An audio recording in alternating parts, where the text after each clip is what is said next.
The Mislia-1 jaw. Image Gerhard Weber, University of Vienna. Archaeologists in Israel have uncovered the partial jawbone from what appears to be a modern human.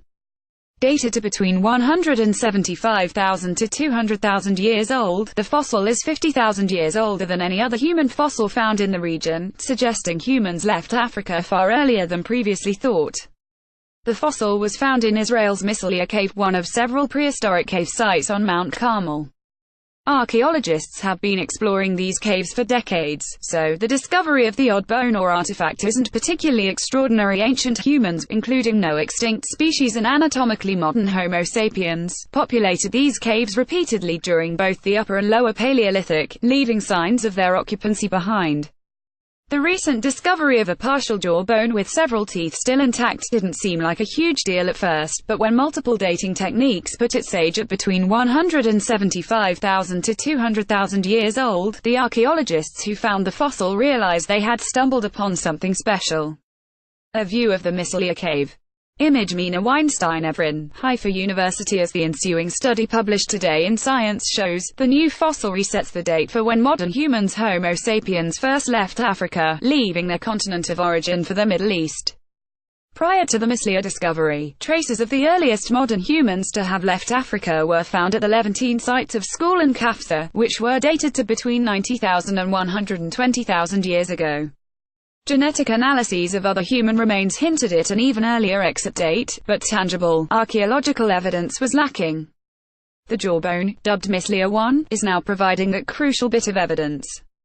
Mislia is an exciting discovery, said Binghamton University anthropologist and study co-author Rolf Quam in a statement. It provides the clearest evidence yet that our ancestors first migrated out of Africa much earlier than we previously believed. It also means that modern humans were potentially meeting and interacting during a longer period of time with other archaic human groups, providing more opportunity for cultural and biological exchanges, i.e. mating. The Mislia-1 jaw. Image Gerhard Weber, University of Vienna. Indeed, by the time Homo sapiens ventured out of Africa, other humans now extinct had already taken root in the Middle East, Europe, and parts of Asia. Neanderthals made Europe their home as far back as 500,000 years ago, while Homo erectus settled into the Middle East around the same time. Our species was late to the show, but Homo sapiens eventually prevailed, going on to settle virtually every corner of the planet. Israel Hershkovitz, the Tel Aviv University archaeologist who led the research, said a key challenge of the study was to present evidence that proved the fossil belonged to a modern human, and not a Neanderthal or archaic human. The scientists didn't have a lot to work with: some bone surrounding the tooth sockets, a bit of cheekbone, part of the nasal cavity, the roof of the mouth, some teeth in the upper left dentition, but it was enough. After careful analysis, it was shown that the fossil bore virtually no resemblance to other types of humans, exhibiting an anatomy consistent with Homo sapiens, including the size of the teeth. Neanderthals, for example, had a tooth crown that was low and broad. Virtual reconstruction of the jaw. The transparent side is a mirror image of the preserved portion. Image Gerhard Weber, University of Vienna. Microscans and virtual 3D models were used to compare the fossil to other hominid fossils from Africa, Europe, and Asia. The researchers also took great pains to date the fossil, using 3 independent methods. In addition to the partial jawbone, the archaeologists also found traces of fire use and some tools within the same stratigraphic layer, including a stone cut with a Levallois technique. These humans, the study suggests, were sophisticated tool makers and competent hunters, capable of taking down large game and processing animal carcasses. The Levallois tools are the oldest in the region to be linked with modern human activity.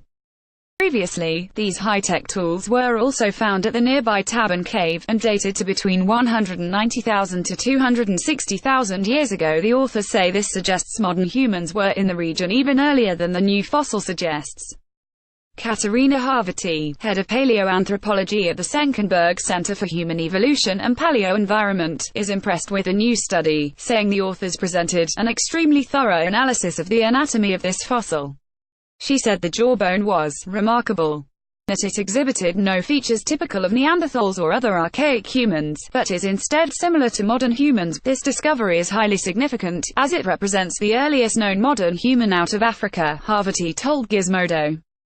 The timing and mode of the modern human dispersal out of the African continent has been long disputed, with different lines of evidence supporting different scenarios for this major event in modern human evolution. Eric Delson, a paleoanthropologist at Lehman College and researcher at NYC's American Museum of Natural History, also likes the study, saying it's an exciting new find of probable members of our own species, outside Africa, and earlier than any other well-accepted finding.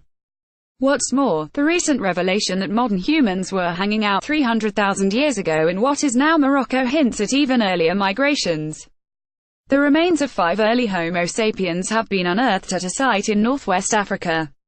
At around, read more. The recent demonstration that Jebel Irhoud fossils represent early Homo sapiens at about 300,000 years ago means that Mislia may be one of several out-of-Africa migrations, and not necessarily the earliest by that species.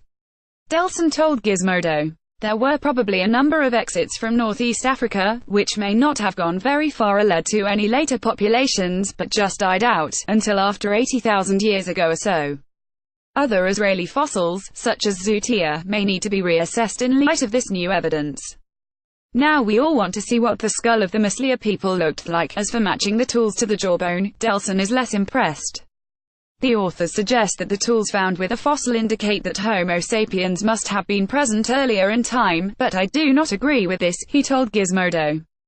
Archaeologists have long known about similar tools dated to between 150,000 to 60,000 years ago and possibly even much older that have been associated with both Neanderthals and early Homo sapiens in the Near East. Different human groups could well have made similar artifacts in this earlier time period as they did later on, said Delson. Their argument is just a supposition, not even a hypothesis. There is no clear evidence for it. It must be tested through recovery of much additional material. In addition to establishing a new historical timeline for human migration out of Africa, the new study is also telling us something about ourselves. The origin of humankind is a fundamental question that has occupied us since the dawn of time, Haverty told Gizmodo. Understanding how our ancestors lived, where they came from and what challenges they overcame, or succumbed to, gives us perspective for our own lives and for our future as a species. Science.